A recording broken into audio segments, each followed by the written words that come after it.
Hola a todos y a todas.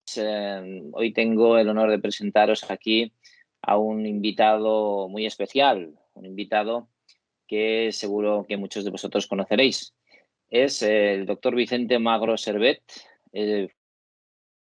por la Universidad de Alicante. En 1987 ingresó en la carrera judicial. En 2005 obtuvo el título de doctor por la UNED. Ha sido delegado de la Asociación Profesional de la Magistratura en Alicante desde 1988 a 1996, miembro de la Sala de Gobierno del Tribunal Superior de Justicia de Valencia en 1988, renovado en 1995. También fue juez en Benidorm desde el 89 al 90 y juez decano de Elche del 90 al 93. Fue senador también por Alicante en la sexta legislatura. Desde enero de 2018 es magistrado de la Sala Segunda del Tribunal Supremo. Además, ha sido magistrado y presidente de la Audiencia Provincial de Alicante y magistrado de la Audiencia Provincial de Madrid. Y además tiene una faceta que algunos de vosotros desconoceréis y que es muy interesante. Escribe novela también relacionada con el mundo jurídico, y tiene un título que se llama Parejas Cruzadas, en editorial Wolters Kluwer. Aquí podréis ver también a nuestro compañero y profesor del máster, el profesor Pérez Simón Castellano, que imparte la asignatura de Compliance, por supuesto, parte general, además colabora en otras titulaciones, y a mí mismo, pues Alfredo Abadías, el coordinador del máster en Derecho Penal Económico. Soy también el profesor en Delitos Económicos 2 y también otras asignaturas de otros estudios. Y hoy vamos a charlar con el profesor Vicente Magro Servet. Adelante, Pedro. Bien, es un placer enorme contar con el doctor Vicente Magro en esta sesión y además se ha especializado entre muchísimas otras cuestiones relacionadas con el derecho penal económico en el ámbito de la compliance. Y dentro del ámbito de la compliance, uno de los aspectos, uno de los temas que está más en boga es la llamada prueba pericial, ¿verdad? Cómo acreditar, ¿no?, que existe una cultura ética de cumplimiento normativo o cómo acreditar que esta es contraria a derecho, ¿no? Entonces, en este ámbito nos gustaría pues recabar la opinión del experto. Bien, pues muchas gracias y en primer lugar agradeceros la invitación. Estoy encantado de estar con vosotros, además en un máster en una materia realmente apasionante, ilusionante, que desde luego va a suponer una captación de información y de formación por parte de los alumnos que se han apuntado a estas jornadas formativas tan interesantes. Desde el punto de vista, hoy en día, compliance es una de las materias, por no decir la materia más importante ahora mismo que hay en el mundo del derecho. De suyo, en la jurisprudencia nuestra de la Sala Segunda del Tribunal Supremo, si pulsáis en vuestra base de datos y ponéis la palabra compliance, veréis cómo ahora mismo pues, ya hemos hecho referencia a cumplimiento normativo en varias sentencias. Aproximadamente creo que estamos ya en sobre 10, 11 sentencias que hemos dictado, en la que hemos tratado el tema de cumplimiento normativo. Y lo hemos tratado para crear, en primer lugar, una cultura de cumplimiento normativo, es decir, para que el mundo jurídico conozca, porque, claro, yo siempre he pensado que la empresa tiene que conocer que esto existe. Unas jornadas que he hecho en COE con empresarios sobre esta cuestión lo he puesto de manifiesto. El empresario no se lee el boletín oficial del Estado, no se lee la reforma del Código Penal de la Ley 1/2015, y entonces falta, yo creo, que conocer esa publicidad de la institución del cumplimiento normativo para que el empresario la conozca. Una metodología importante es, primero, que la jurisprudencia nuestra de la Sala Segunda vaya implementando los criterios de cumplimiento normativo, que el jurista los vaya conociendo y luego que se traslade al mundo de la empresa. Yo siempre he hablado, por ejemplo, de la necesidad de un matrimonio entre la empresa, el mundo jurídico, ojo, y también el sector asegurador. ¿Por qué el sector asegurador? Porque, si me permitís, yo creo que el sector asegurador tiene mucha importancia ahora mismo en cumplimiento normativo. Siempre he dicho que el sector asegurador tiene una participación decisiva en publicitar al empresario programas de cumplimiento normativo. ¿Por qué? Porque el sector asegurador hasta ahora, ¿qué está haciendo? Está haciendo la póliza de D&O, de directivos, está haciendo la póliza de responsabilidad civil de la empresa por si se ocasiona un daño. Pero hasta ahora el sector asegurador no ha preguntado, oye, si te hago la póliza de responsabilidad civil, ¿Tienes compliance? No. Hago la póliza sin a veces evaluar del todo el riesgo que existe en la empresa si carece de programa de cumplimiento normativo. Por eso he dicho, y además en muchos formatos o foros en los que he participado, en donde participaba también el sector asegurador, han cogido el testigo y han dicho es parte del sector asegurador. Es verdad, estamos haciendo ahora, poniendo el acento solamente en el número de pólizas de seguro que hacer en RC a las empresas, pero no hacemos una evaluación del riesgo, cuando precisamente la póliza de seguro lo primero que tienes que hacer es la evaluación del riesgo. Quiero decir con esto que entonces ahora mismo yo creo que el sector asegurador tiene que decir, mire usted, le hago la póliza de D&O, le hago la póliza de RC, siempre y cuando tenga usted programa de cumplimiento normativo. Y si no tiene usted programa de cumplimiento normativo, no le hago la póliza de seguro. No se trata de que yo le cobre más porque usted tenga un incremento del riesgo por no tener programa de cumplimiento normativo. Es que no se la voy a hacer, porque mi incremento del riesgo es tan brutal que efectivamente se puede ejecutar al final la póliza de seguro porque usted no tiene cumplimiento normativo dentro de la empresa. ¿Qué pasa? Pues que incluso el propio sector asegurador podría, con despachos de abogados que trabajan cumplimiento normativo, formar una especie de equipo externo en virtud del cual despachos de abogados que se especialicen, pues como estáis ofreciendo vosotros en cumplimiento normativo, hagan captación de equipo con el sector asegurador para que de esta manera digan despacho de abogados en compliance ofrece con sector asegurador, póliza de seguro, la que sea, un paquete completo de póliza de seguro de RC más cumplimiento normativo implementado en la empresa. De esta manera, ¿qué va a pasar? Pues el sector asegurador se le va a reducir el riesgo de que se cometa el hecho objeto de cobertura. Bueno, ni qué decir tiene que ahora mismo al sector asegurador, con la situación que tenemos ahora con el COVID, que ha provocado una explosión, sobre todo en el sector asegurador, de siniestralidad, pues que se le vayan introduciendo factores de reducción de la siniestralidad por la propia y corolaria reducción del riesgo, es un factor ahora mismo fundamental. Yo quería empezar con esta cuestión porque considero que es básico. Es decir, ¿por qué? Porque en el proyecto de Código Penal, cuando se reforma la Ley 1 de 2015, claro, lo que se hizo fue quitar ese artículo que había que consideraba no tener compliance como delito de omisión. Se suprimió, acertado o desacertado. Lo cierto y verdad es que si se hubiera mantenido el tipo penal de omisión de no disponer de compliance, la situación ahora mismo hubiera sido más avanzada. Estaríamos mucho más porque se hubiera introducido penal como el no disponer, el del 383 del Código Penal, 384 del Código Penal, son puros delitos de omisión en los cuales si usted no dispone de esta autorización ya comete en este caso un hecho delictivo. Bueno, se optó por esa decisión y se dijo, no, vamos a buscar el voluntarismo de la empresa para que la empresa se autoproteja con programas de cumplimiento normativo. ¿Esto ha funcionado? Pues la respuesta es que no. Lo mismo que sigue sin arrancar la mediación, que yo creo que va en paralelo con el tema de cumplimiento normativo. Y si queréis luego, en otro tema, pues hablaremos de cómo se podrá implantar el registro de expertos en compliance, que yo en su momento ya he escrito sobre él bastante, que yo le equiparo el registro de mediadores y que yo espero que el Ministerio de Justicia en esta legislatura pues apruebe el decreto que yo conozco que está en ello, de aprobar un registro de expertos en compliance, en virtud del cual aquellos juristas que cumplan 100 horas de formación en cumplimiento normativo, que le validarían las que estáis vosotros ofreciendo en este curso. Es decir, ¿cuántas horas tiene usted en cumplimiento normativo? Pues mire, tengo 15 de aquí, 40 de aquí, 60 de allí. Bueno, pues entonces, cuando llegue, yo lo que propuse en su momento es las mismas horas que en mediación. Si queréis, luego iremos a ese punto.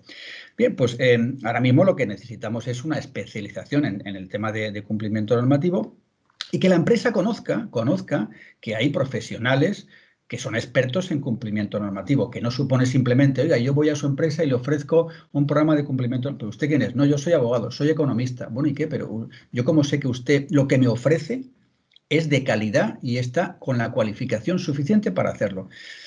Porque el empresario lo primero que pregunta es ¿cuánto vale esto? Es decir, ¿cuánto vale esto? Y los anglosajones, sin embargo, no se preguntan cuánto vale esto. Los anglosajones son conscientes y saben perfectamente que esto es bueno para mi empresa. El empresario español configura hasta ahora esto como un gasto. El anglosajón como un beneficio.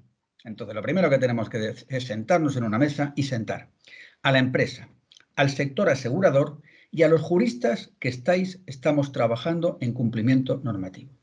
Y eso yo creo que lo debería hacer la administración pública. Es decir, porque si queremos que esto funcione, fijaos el esfuerzo que estáis haciendo vosotros, que están haciendo muchas asociaciones en cumplimiento normativo, los másteres que se están poniendo en marcha para trasladar y dar facilidad a los juristas que se han dado cuenta de que esto es una profesión de presente, que no es de futuro, es de presente y evidentemente de futuro, de trabajar en la empresa, para la empresa en cumplimiento normativo. Y luego una segunda faceta es el jurista que no quiera trabajar directamente como compliance officer en la empresa, pero puede trabajar como abogado experto en defensa de persona jurídica en casos de derivación de responsabilidad penal o, como veremos luego, si queréis, en el tema de la pericial de compliance, es decir, abogados expertos en cumplimiento normativo que quieran intervenir no como ejercicio del derecho de defensa de la empresa, sino como peritos expertos en compliance, que serán propuestos bien por la acusación particular, bien por la defensa o bien por el Ministerio Fiscal.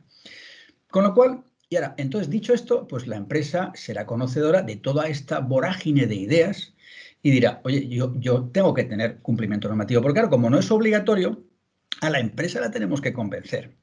Lo que pasa es que se le convence diciéndole, bueno, si usted no lo pone, le derivamos responsabilidad penal de la persona jurídica. ¿Qué dicen muchos empresarios? A mí esto no me ha pasado nunca en la empresa. Bueno, entonces, ¿qué hemos dicho en las sentencias nuestras de la Sala Segunda? Pues casi todas las sentencias son supuestos, por ejemplo, muchos de ellos de apropiación indebida, administración desleal, falsedades, delitos cometidos ad intra, es decir, en el seno de la empresa. ¿Por qué? Porque hasta la fecha le habíamos trasladado al empresariado que la necesidad de cumplimiento normativo es para evitar la responsabilidad penal de la persona jurídica. Es decir, habíamos relacionado compliance con responsabilidad penal de la persona jurídica y no nos podemos quedar ahí. A la empresa no podemos quedarnos en ese mensaje porque no es cierto. En primer lugar, ya hemos dicho en alguna sentencia, de la que fui ponente, en un tema de farmacia, en la que en la farmacia se apropiaba de dinero el hermano de la farmacéutica al que le había nombrado para recoger la caja por la noche y meter el dinero en el banco, y lo que hacía el hermano es quedarse el 20% de la facturación diaria.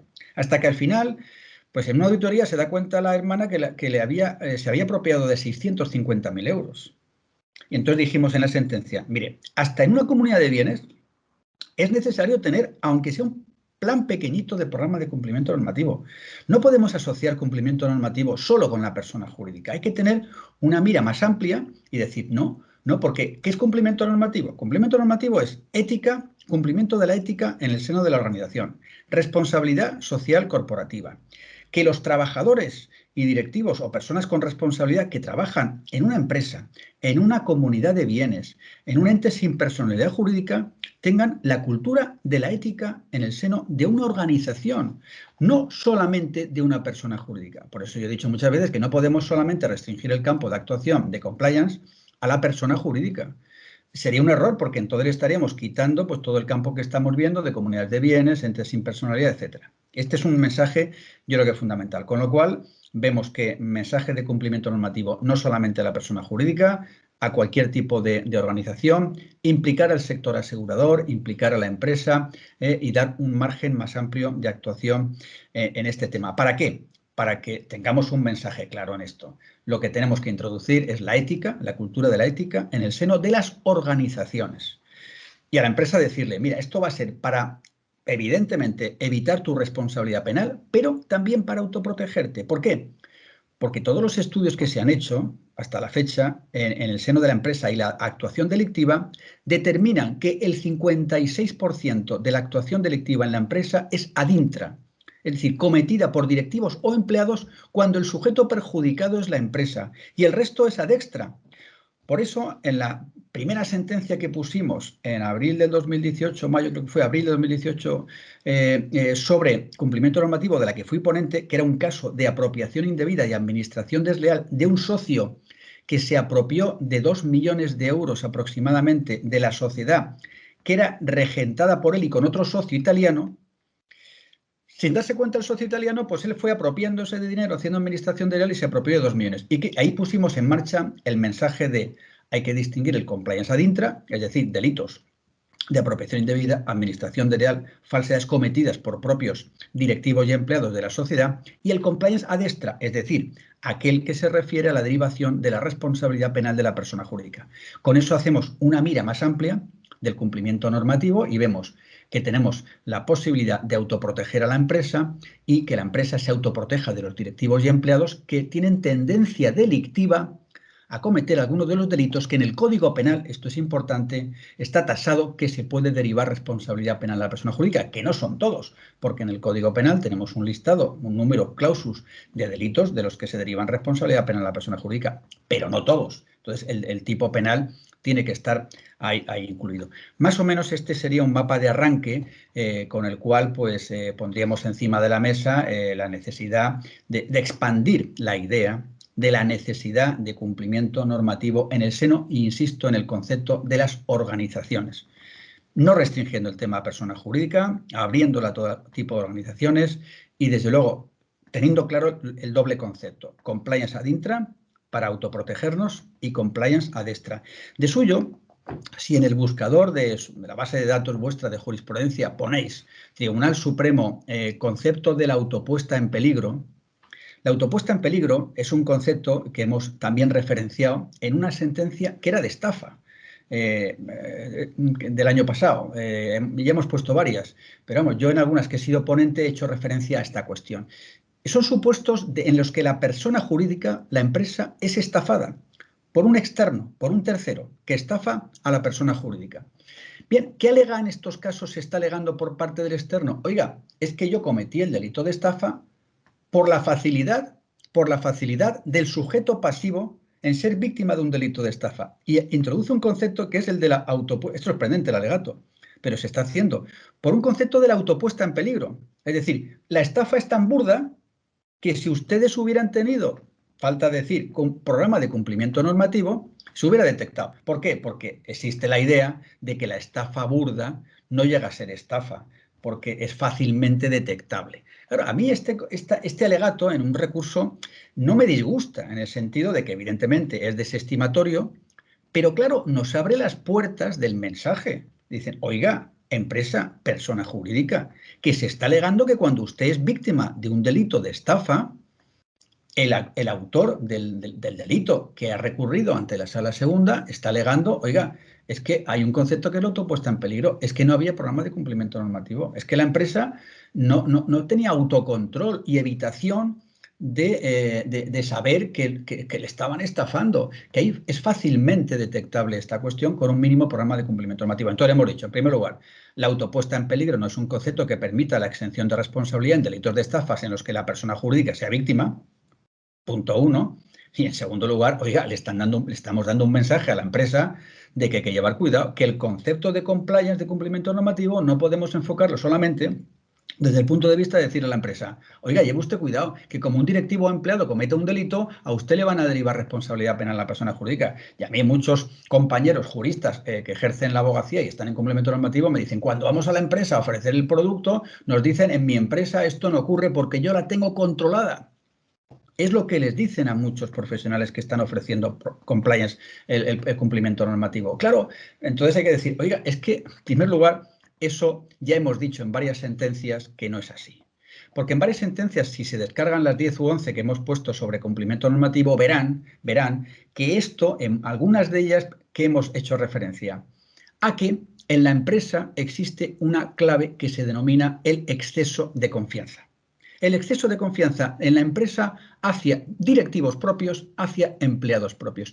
¿Y qué pasa con el exceso de confianza en la empresa? Porque eso es lo que te dice el empresario. En mi empresa esto no va a ocurrir. Bien, pues en uno de los casos, en una de las 10 o 11 sentencias que hemos puesto sobre cumplimiento normativo, era un caso de una empleada que trabajaba en la contabilidad, tenía gestión en los pagos en la empresa y un día pues le presenta un cheque al portador a firmar al responsable que tenía la firma para firmar los cheques con los que pagar. Y pone al portador, se lo presenta y ve que lo firma sin ver el concepto, es decir, el complementario del cheque para saber qué estaba pagando la empresa. ¿Por qué? Porque es una persona que trabajaba ya, tenía 10, 15, 20 años de confianza en la empresa y pensaban que esa persona pues era una persona de confianza y que no va a cometer ninguna irregularidad. Claro, ¿qué pasa? Primer cheque que se presenta, se firma, anda, si es que no me mira el concepto. Ostras, 2.500 euros. Y a partir de ahí, la cadena. la cadena hasta llegar, que recordar, a 267.000 euros. Claro, al final lo que está pasando es que ese exceso de confianza sin ningún control, sin ningún control, en cuanto se detecta una fuga, una laguna por parte de una persona que a lo mejor desde un principio no tenía tendencia delictiva, pero en cualquier momento puede ocurrir una necesidad, puede ocurrir pues que le haga falta el dinero y que lo necesite y que de repente ve, oye, si es que a mí mi jefe, cuando le paso los cheques al portador, me los firma sin preguntarme el concepto. Y me faltan a lo mejor pues 2.000 euros para pagarle algo a mi hijo o para cubrir yo una deuda que tengo. Pues mira, voy a coger, si total no se van a dar ni cuenta, porque al final llevo yo la gestión de la tesorería.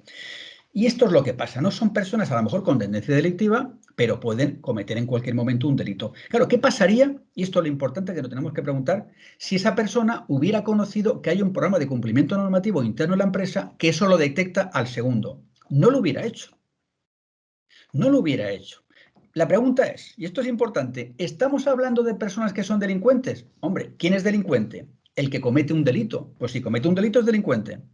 Estamos hablando con personas que bajo la idea de Lombroso, Garófalo, Ferri, tienen una construcción en la neurociencia jurídica, que sabéis que se está hablando ahora, de que hay personas que tienen una tendencia delictiva ex origen y bueno, por bajo la tesis de Ferri, Garófalo y Lombroso y tal, bueno, pues no, esta persona no es de la tesis de Garófalo, no es una persona con tendencia inicial delictiva, pero puede ocurrir que a lo largo de su vida, ante una oportunidad en estas circunstancias, cometa un delito. Hombre, no es un delito, es que era una cosa necesaria. Vamos a ver, es un delito porque usted ha cometido un delito de apropiación indebida, un delito de falsedad en concurso medial. Es decir, sí que es un delito, con lo cual es una persona que se le condena. Claro, la advertencia es: el exceso de confianza supone y conlleva la posibilidad de la comisión de hechos delictivos. Mensaje a la empresa entonces: cuidado, el exceso de confianza sin programa de cumplimiento normativo determina la posibilidad de cometerlo. Y el directivo o empleado que sabe que no hay autocontrol en la empresa puede en cualquier momento y sin quitar a ninguna persona cometer un hecho delictivo por necesidad personal, por necesidad de terceros, por necesidad familiar, etcétera, etcétera. Con lo cual, al final, el autocontrol yo creo que es una cuestión fundamental. Yo creo que en este marco, para arrancar la jornada, yo creo que quería dejar básicos estos conceptos y si queréis tratar más cuestiones, pues lo vamos haciendo sobre la marcha. Bien, yo creo que realmente Vicente Magro, ¿se escucha bien? Sí, sí. ¿Se escucha bien o quizás Sí, con un poco de eco? Se escucha bien, ¿verdad? Nos ha hablado de un torrente de ideas, de muchas cosas que realmente darían horas y horas que hablar, ¿no? De qué hablar. Habla de esta conjugación entre empresa, aseguradora, técnicos de compliance, auditores, ¿verdad? Pero yo me pregunto muchas veces, porque nuestro máster, Derecho Penal Económico, ¿verdad? Es el único máster oficial en Derecho Penal Económico que incluye el compliance dentro como una asignatura oficial, es decir, diríamos homologado por ANECA, pero han empezado a aflorar, ¿verdad? Pues entidades, cursos, certificaciones, etcétera, que empiezan pues a formar a estos compliance officer, y yo me pregunto a veces quién controla al controlador, ¿no? Es decir, necesitamos, y Vicente Magro lo ha dicho, ¿no?, algún registro de auditores, necesitamos de un registro oficial, ¿no?, que intervenga de alguna manera la administración. ¿Cómo cree Vicente Magro que podríamos articular esto? Porque el quién controla al controlador es algo realmente importante, ¿no?, para que no empiece a salir pues como una especie de pléyade de gente que tiene, bueno, pues estos títulos de compliance officer, que en un principio esto, si no se pone unas bases firmes, después va a ser muy complicado de solucionar.